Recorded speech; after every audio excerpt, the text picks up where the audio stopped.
What if the world map, becomes obsolete in the next decade? Not physically, but geopolitically. We grew up with a certain global order. The US, the West, NATO, a clear center of power. But that map is being redrawn right now, faster than anyone expected. Imagine a future where new superpowers rise, old alliances crumble, and global influence shifts dramatically. This isn't theoretical.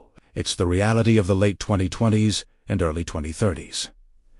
This video dives deep into the unseen forces reshaping tomorrow's geopolitical landscape, revealing the challenges and opportunities you need to understand to navigate the next decade. To understand where we're going, we must see where we are. The world is transitioning from a unipolar, US-led moment to a truly multipolar one. This isn't just about two rivals, it's about 5 or 6 major power centers, all competing for influence.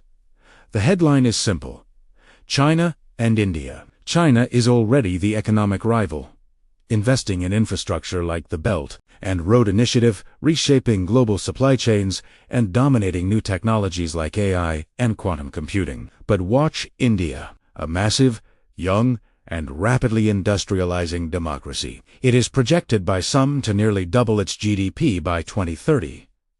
They are the ultimate swing state in this new order. The next tier of power is where the action is. The middle powers, countries like Turkey, Saudi Arabia, the UAE, Brazil, and South Africa. They are no longer choosing sides. They are playing all sides. The expansion of the BRICS group to include nations like Iran, Egypt, and Saudi Arabia is a direct challenge to the Western G7, representing a massive shift in economic gravity and a move towards beyond the flags and armies. 3 unseen structural forces are truly tearing up the old map. The first is technology and digital sovereignty. The struggle for power is now fought over silicon chips, not just oil fields. Semiconductors, AI, and 5G, 6G national security now depends on who controls the leading-edge fabrication plants. This race for digital sovereignty is forcing countries to de-risk supply chains, leading to economic fragmentation. Think TikTok, Huawei, and Taiwan. The second force is climate and resource scarcity. Climate change is a geopolitical as habitable zones shrink and vital resources like fresh water and food become scarce. Expect a surge in resource conflicts and mass migration. The scramble for rare earth minerals essential for electric vehicle batteries and green tech is creating a new colonial-style competition, particularly across Central Africa. And the third unseen force: debt and demographic collapse. Old powers are aging. Japan, much of Western Europe, and increasingly China face rapid population decline and an aging workforce. Who will pay the pensions? Conversely, many countries in Africa and South Asia have vast, young populations, offering a demographic dividend if they can create the jobs. Meanwhile, global debt is at unprecedented levels. Who will be forced to restructure?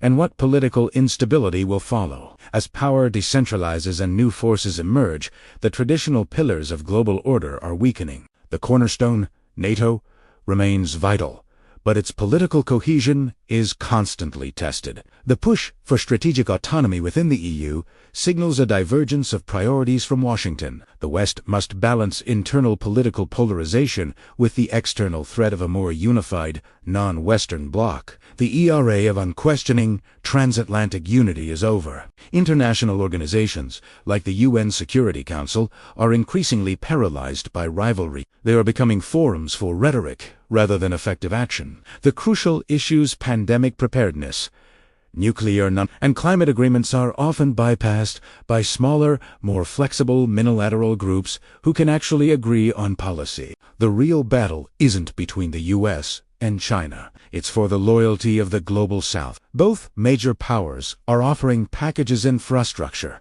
debt relief, military aid, and a new Cold War for influence. The successful nations of the next decade will be the swing states that successfully play both sides without becoming dependent on either. So, how do we navigate this future shock? The key is recognizing that the world is no longer a hierarchy, but a complex, interconnected network. The challenges are real.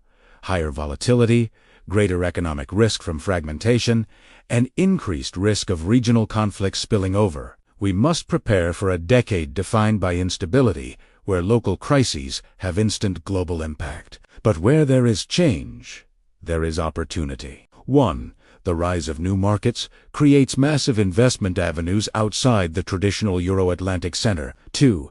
The demand for technology to solve resource crises, water purification, fusion energy, vertical farming will make these industries the most valuable in the world. And 3.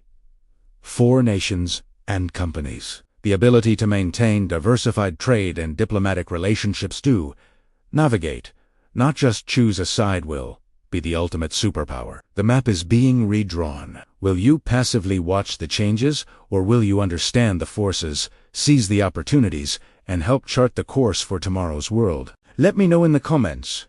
Which country do you think will be the biggest rising superpower by 2035? Thanks for watching. And if you found this valuable, please subscribe for more deep dives into our changing world.